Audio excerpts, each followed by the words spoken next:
баща на син, историята на Башар Асад е едновременно неочаквана и трагична. От млад лекар, далеч от политиката, до лидер, предизвикал един от най-разрушителните конфликти на нашето време. В това видео ще разгледаме как един човек, представен като реформатор, се превърна в символ на потисничество и война. Но преди това ударете един лайк, абонирайте се и натиснете камбанката, за да не пропуснете нищо ново. Да започваме.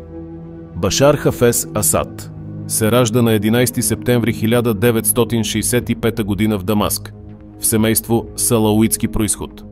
Това е религиозно малцинство в Сирия, което често се сблъсква с дискриминация от сунитското мнозинство. Баща му, Хафез Асад, играе ключова роля в историята на Сирия, като с преврат през 1970 година установява авторитарен режим, който се задържа на власт чрез армията, тайните служби и култ към личността.